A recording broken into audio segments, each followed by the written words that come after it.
right, chapter 6. Chapter 6 is called Interpersonal Communication and Conversation. As I said, who doesn't know about that? Everybody knows about interpersonal communication and communication because you have it all the time, every single day, with people that you're surrounded with. So what are our objectives for this particular week? We're going to look at defining interpersonal communication. What does it mean, and what does it contain, essentially? What are the stages of conversation? And we're also going to explain the principles. There are several principles in interpersonal communication, such as politeness and cooperation and turn-taking and things like that. And then we're going to look at the suggestions for making some of these strategies work, some communicative strategies work. So that's pretty much our objectives for this week. So let's get right into it. Let's define what is communication, what is this interpersonal communication, and let's see if we can outline that. So if you were to define interpersonal communication in your own words, what would you say? Interpersonal communication is... This is a very simple definition. What is interpersonal communication? Conversation. Conversation between people, right? And it can take many forms and many shapes, but essentially this is what we're talking about. It's just person-to-person, relationship-type conversation. And relationships can differ. You know, how personal or how impersonal, let's put it that way, that will change depending on who you're talking to.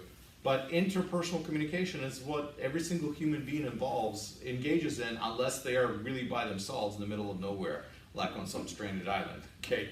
And neither one of us have that, so we're always surrounded by people, and that means we're going to have this interpersonal communication. So, communication that occurs between two people who have a relationship and who are thus influenced by each other's communication messages. That's what interpersonal communication is basically defined in a textbook. It has to occur between two people or more, and these people do have to have some sort of a relationship or some sort of reason to talk or communicate with each other.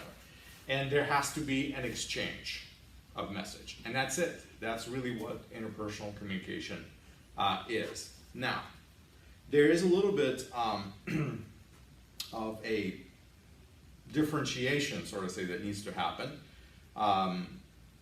along the types of interpersonal communication, because as I said, depending on the relationship that you have with a person, your communication, your interpersonal communication is going to change. You still will be communicating, but the degree to which you will be communicating and the depth to which you'll be communicating and the expectations of your communication are going to change depending on what type of relationship you have with that person with whom you are speaking or even writing to. So basically there are certain stages that we need to be aware that every communication that's interpersonal has. There are customary stages, let's put it that way. Some people do not follow this multi-stage process, but the scientists who study communication have observed that this is the normal flow, okay? This is how usually polite conversation between people flows. So the process is very simple.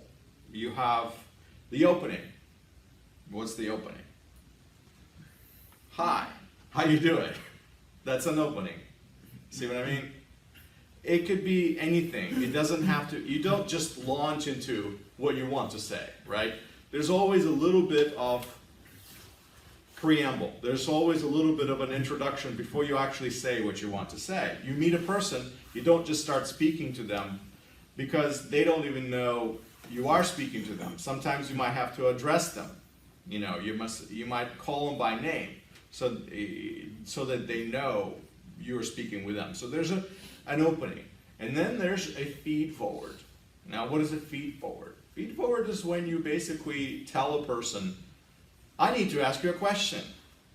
or something like that. Or you could say, hey, there's something on my mind, or whatever. You give people a little bit of a preview. Hey, I'm about to say something, and this something is related to this or that. You know, you give them a little bit of a warning, right, of what you're going to do.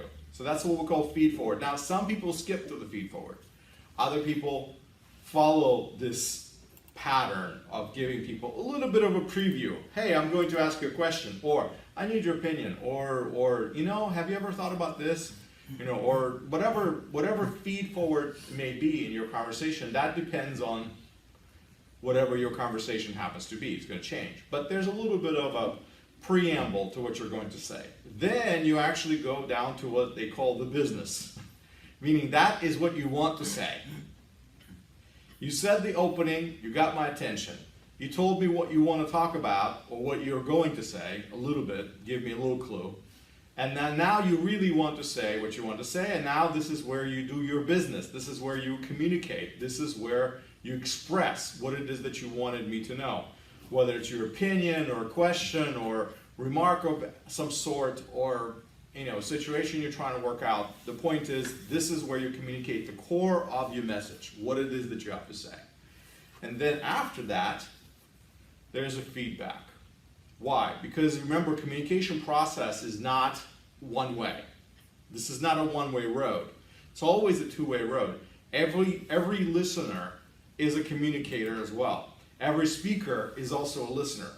So as I say something to you, I'm actually waiting to receive some sort of a clue back that you heard me, that you understood me, that you're interested or not interested in what I have to say, that you disagree or agree. There could be a frown, it could be a grunt, it could be a wave of the head or the roll of the eyes. It doesn't really matter what it is. It could be that you say something, it could be that you don't say anything, okay? But the idea is that you're going to somehow react, hopefully, to what I say, okay? So this is the feedback. And again, some cultures are good at feedback, other cultures are not very good at feedback. This changes a lot. This textbook is written from a Western perspective, so feedback is a fairly common feature in interpersonal communication, especially when you're communicating face-to-face. It's not going to happen if you're doing mediated communication. And then there's a closing. The closing is when you have said what you wanted to say, and you let the person know, okay, I said what I wanted to say, bye, you know, or I'm leaving, or whatever. The conversation is over. You give some sort of a signal that whatever exchange we had, we're done, you know. Whether it be bye, or see you later, or thanks, you know, catch you for lunch, or whatever. Whatever you close with, there's usually some sort of a disengagement phrase. Just like you engage a person by saying hello, you know, you disengage a person by somehow ending the conversation on some sort of a note, and letting people know in some way, shape, or form that, hey, okay, it's over now. And then you move on. And you can have another conversation with another person in another place another time. But the idea is that these are the 5 stages of communication. So what I really want you to know is I want you to know what happens in each stage. That's all. Does that make sense? You know, is this common? Is this just, you know, so basic? Because we're talking really about something that happens every single day. Does this reflect your understanding of an average communication or average conversation? Because I realize some people will skip these stages, you know, some people will just hop and jump. But usually, or formally, that is how communication happens. These traditional stages. All right? Does that make sense? What are you guys thinking? Is this something that reflects reality in your life, is what I'm trying to ask. Is that how you see conversation happens? Or is this a bunch of nonsense and you say, that is not how I talk to my friends? That's what I want to hear from you. Is this real or not? Is it real for? Okay. I mean, you realize that sometimes you skip. You don't do everything exactly what it is. But, you know, imagine you walk into a classroom, you see a person, you say hi. You don't just start talking, right? You do have that opening. And sometimes these openings happen, you know, in a variety of different ways. It could be even a nonverbal opening, but that's the idea. Now, so I mentioned the idea of this interpersonal continuum because there's not every conversation you're going to have is going to be, it's going to follow these stages, but it's going to follow these stages in different levels depending who you talk to. Imagine you're getting into a taxi cab. Where are you going to have, what are you going to say, right? First, you're going to get into a taxi cab assuming he's free. So if he's got a marker saying that he's free, then you just open the door and get in, right? And so he's going to turn around to you and says, where to, right? And you're going to say, I want to go such and such a place.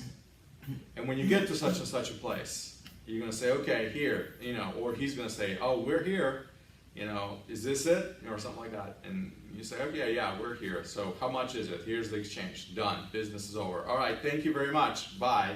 You still move through those basic stages, maybe skipping one or two, but depending on the type of a conversation you had with a person. You walk into a restaurant, what's going to happen? They're going to sit you at a special seat. They say, okay, here's the table.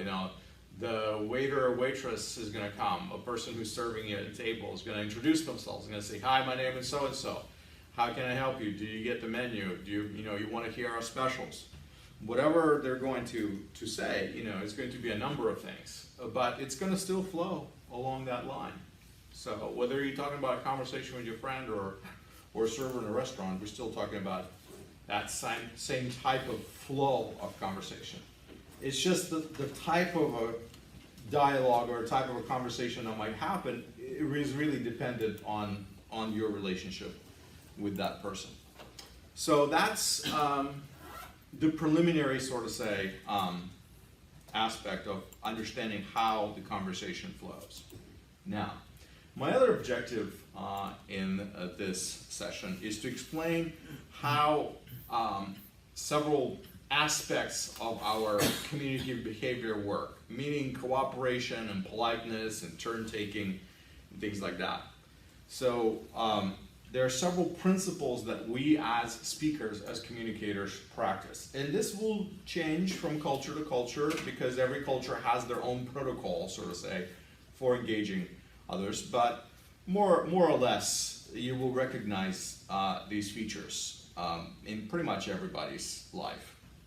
So first principle is the principle of cooperation.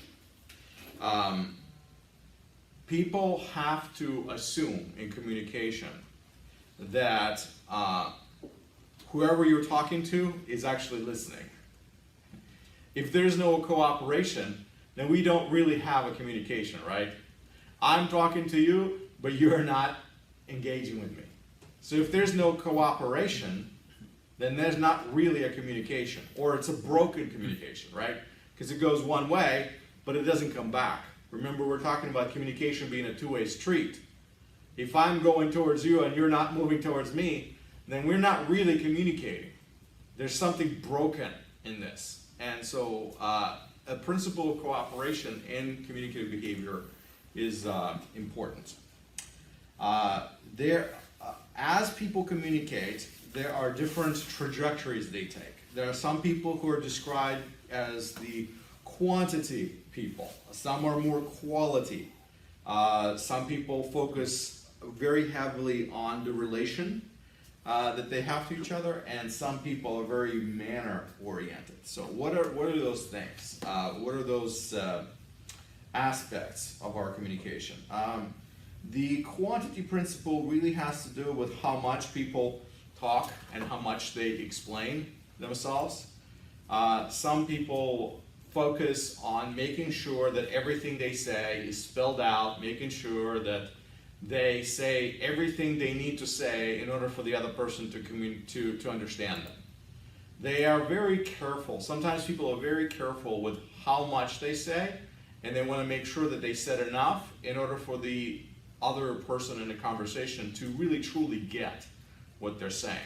So it really has to do on quantity. So I want to make sure that I, gave you enough information to go on to understand what it is that I'm saying. So some people talk a lot. That's why they talk a lot, because they want to give you all the information that you need so that you take that information, process it, put it together, and now you understand what they're saying. So they're focused on quantity. Now, some people are focused on quality. That's a little bit different, obviously. because they rely more on intuition of the other person in conversation. They don't have to say just as many words because perhaps the relationship they have is closer. Perhaps they already have an understanding with this person that they're having a conversation with. They don't have to say much. They can say very little and still get things across. Now you can see how a different degree of a relationship will change whether a person is communicating using the quantity principle or the quality principle. You know, with people that you're close with, you could say just a few words and they'll understand what you mean. Why? Because you're close, because you get each other, because there's already so much established between two of you that you don't really have to go into a long discussion about things. You just get it, all right? So, but the relationship is different from person to person. So you will see that vary. So the relations principle is yet another one. Sometimes people, let's say, focus on their connection to each other's, and they get sidetracked. They talk about something and then they think of something related to that topic, and then they kind of go off to that, and and then later may come back, you know, to what they were talking about. But they in their conversation they're exploring, sort of say that, you know, other topics that are related. Let's put it that way. All right. And then there's a principle of manner. Manner really has to do with being clear, being sometimes brief, sometimes being precise, sometimes being organized. Some people are very mannered in the way they speak, meaning they're very disciplined in what they say and what they do not say. They choose their words carefully, okay? They articulate themselves clearly. Believe it or not, that is a manner. Some people speak carelessly, without much manner, meaning they don't think about the person listening to them. They just say it the way they want it. They say things using slang. They say things using lazy tongue. They abbreviate their words. They fragment their sentences. They don't think about the person listening to them as much as they think about getting out what they want to say. So they show less care about the other person in the conversation. Other people think a lot about what to say and how to say, therefore what they say comes out to be very precise, very orderly, very thoughtful, very organized. So they you know, in the end they end up being more successful in communicating because they're so clear. But you know, the level of manners which the person, you know, shows in their speech will affect comprehension factor as well. So basically these are the ideas. So just the quantity is really how much information is necessary. The quality is, you know, whether that information is good or not, true or false. How much of it do you accept? How much will you reject? The relation is the getting off onto topics that are maybe not relevant or irrelevant. You know, that depends. And the manner is your orderliness, how thoughtful you are in your presentation. So these are all subsets of cooperation. If you are cooperating, then this is the way in which you cooperate in your conversation. If you don't cooperate, none of that exists. You know, that all of that breaks down. So non-cooperation is just a general breakdown in conversation. So there are several maxims that this textbook presents to us, and these maxims are sort of say principles. What people consider to be polite or tactful or, you know, things like that differs from culture to culture, obviously, but some of these things are quite universal. So I think you guys can track with me on that. The first principle of politeness, besides the, you know, cooperation, we have politeness. Whenever we do have a conversation, we usually try to show that we are polite. Okay, so how do we show that we're polite? we practice several of these maxims, as they call them. The maxim of tact. Tact is when you think about the other person and how they feel in this conversation. Being tactful meaning maybe not putting a person in an uncomfortable position. Tact a lot of times works very well in societies that are sensitive to the positive face or the negative face, meaning to your personal autonomy or to the lack of such. And again, cultures differ greatly on that. But what you're doing is you're basically being polite by showing tact. If I know that you want to be very independent, very autonomous, okay, in your personality, then in my communication with you, I'm not going to assault that autonomy by simply telling you what to do. Because that would be me being rude because I'm not giving you a choice. But if I'm giving you a choice, all right, if I'm asking you a question and I'm giving you a loophole not to answer that question, let's put it that way, I'm giving you a way out, then I am asserting your autonomy, okay, your desire to be independent and say, you know what, I don't want to answer that question. Kind of like, answer my question, yes or no. See, I'm giving you only two options, right? You can say yes or no. Well, you don't want to answer yes or no. But by me saying that, I'm basically assaulting that idea that you have a right not to answer yes or no. So I'm only giving you those two options. So you're up against the wall, and if you don't give me yes or no, then you're not really answering my question. See, a lot of people find that kind of a conversation very, disheartening. And so this is what I mean when we talk about tact. The maxim of generosity is basically when you tell people that they are important, that they matter. You say, look, thank you so much for meeting with me. I appreciate your time. I'm so glad that you took the time to spend time with me, or something like that. Think something like that. So you basically stress that the person is generous in their conversation with you. They're giving you something. They're participating in this conversation. Then there's approbation, and that's really has to do with a compliment. You compliment a person in one way or another. Approbation is saying, you know what, I really liked what you did last week. You really impressed me. Something you did really impressed me, and that's a compliment. But it's not a compliment like, oh, you're beautiful. And I'm not talking about your qualities. I'm talking about something you did.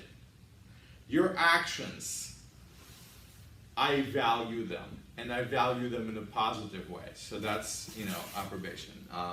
So you essentially are complimenting a person in a way. And then another one is the maxim of modesty, where if someone compliments you, you say, oh, you're being too kind, you're being too generous, you're making too big of a deal about whatever you think I am. So you basically admit modesty in the conversation. Now, when you use these techniques in a conversation, that is politeness, so that is, at least in the Western understanding of things, that is how, when a person gives you a compliment, you don't say, oh yeah, you also forgot this. I'm also really good at this and this and this and that, and how come you didn't mention it? You say, thank you very much, you're so kind, I'm glad you noticed that I'm good at this, but, don't make me out to be, the champion of the world or something like that, and so you take some of it back by showing modesty, by displaying modesty. Then there's a maxim of agreement, is where basically you agree with a person. When they say something, you say, you know what, you're right. Acknowledging that the other person is right in a conversation about something or anything is actually a very powerful way of show how polite you are.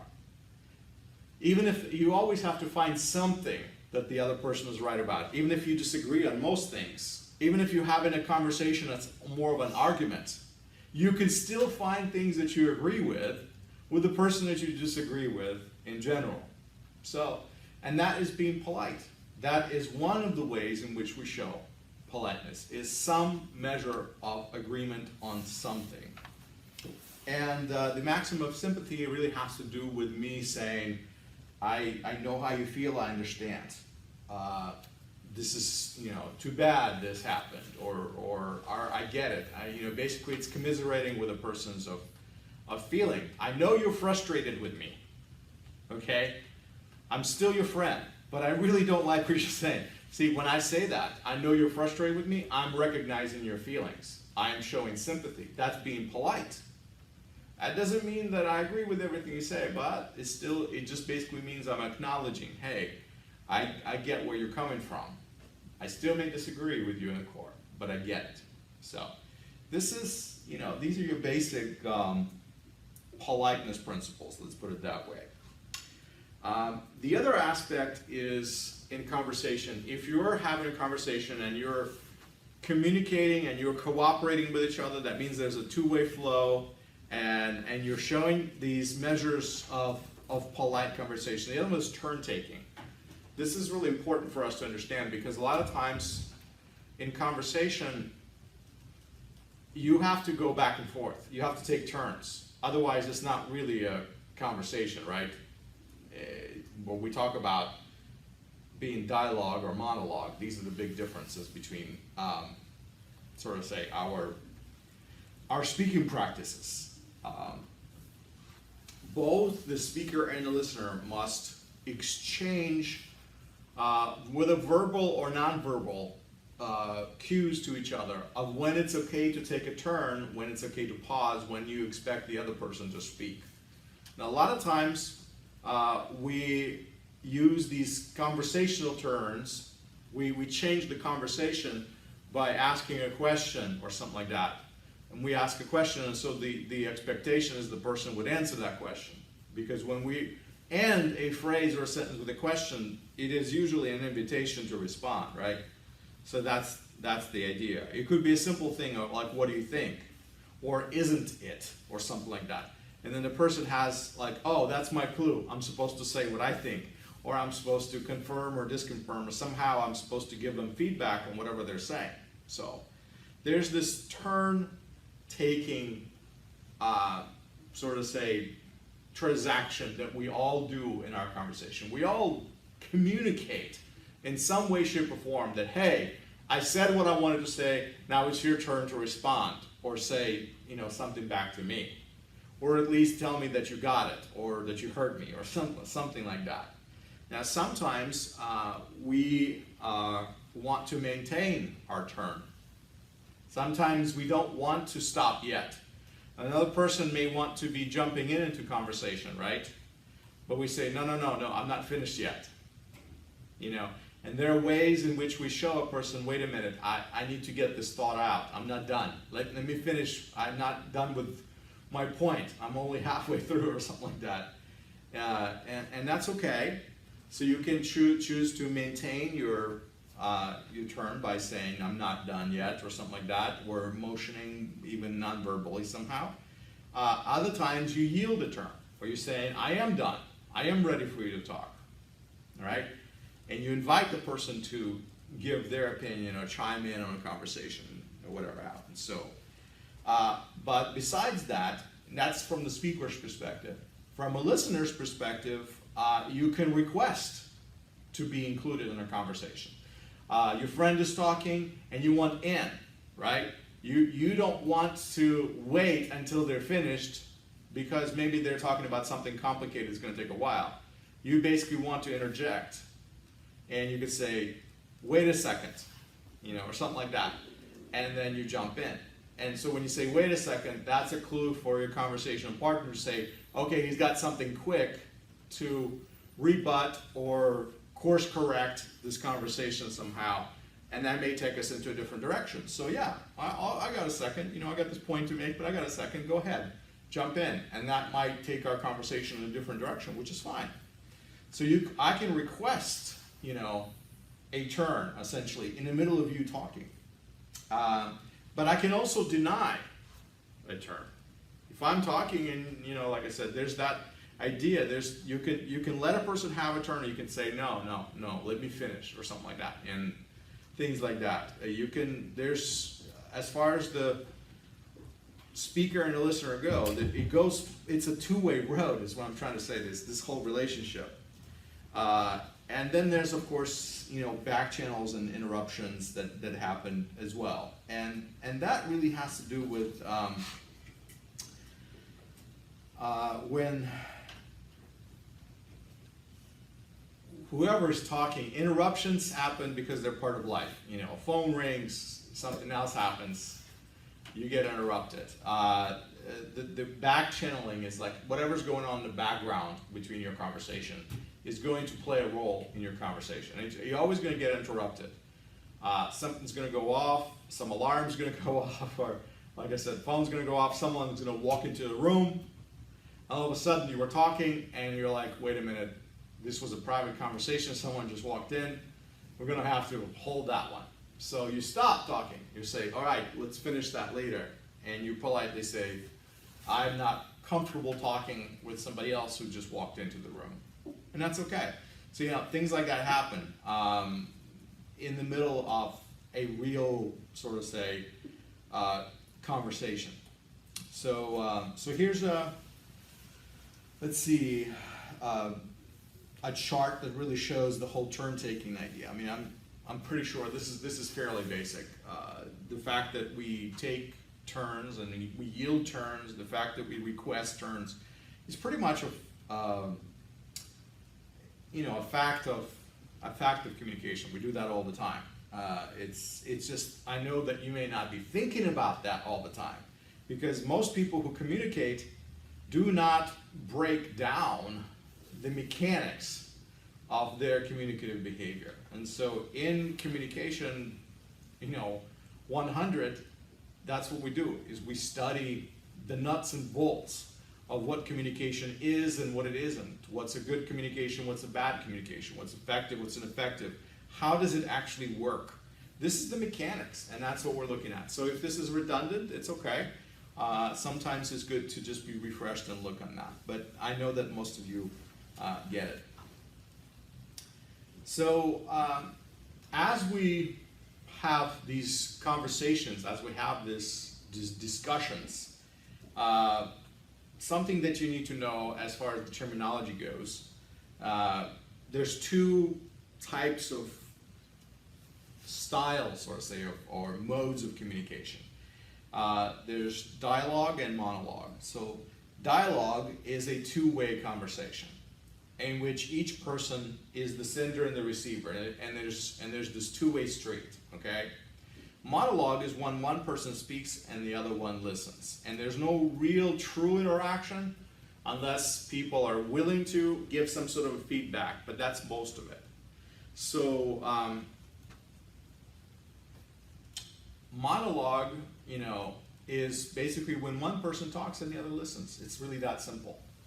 And dialogue, when both people talk. So in my class, I try to encourage dialogue. Most of what I get is monologue, me talking and you guys being quiet. But I try to encourage you talking as much as I can. So far, I'm not always successful, okay? So you have to help me out here. This is what I want. Why do I want that? Because I believe, and this is my teaching technique actually, I believe that in order to be a successful teacher, the person who is engaged in the learning process needs to be involved in a conversation.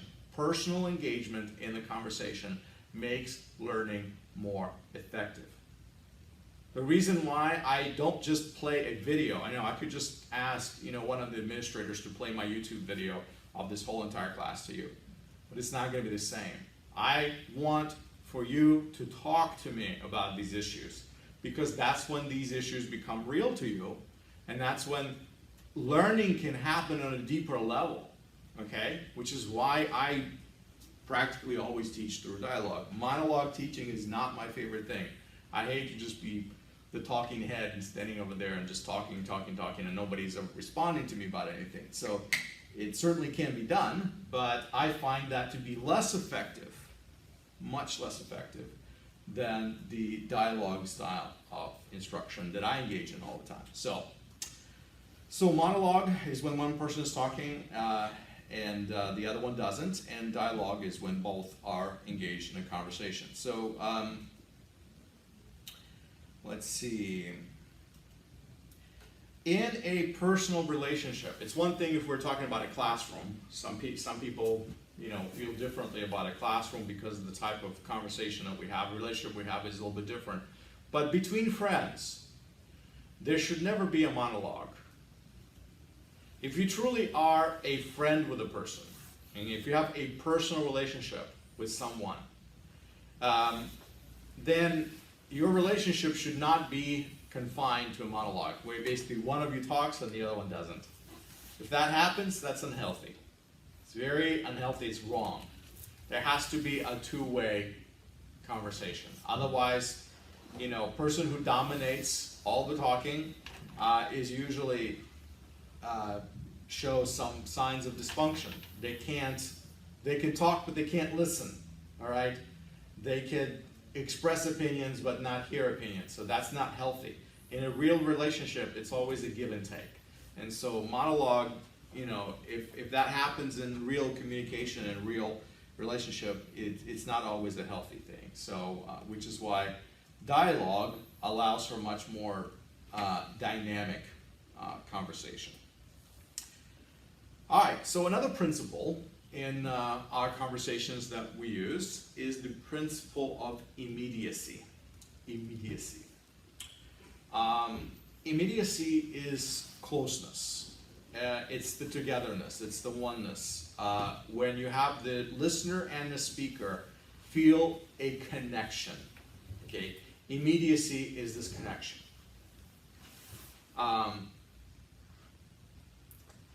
People respond in communication that has this principle of immediacy working on it.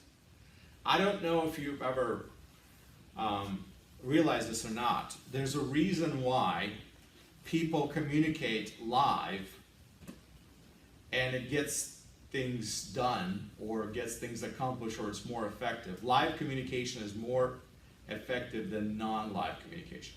And that's because of the principle of immediacy. Why would anyone ever get up and give a speech in front of somebody?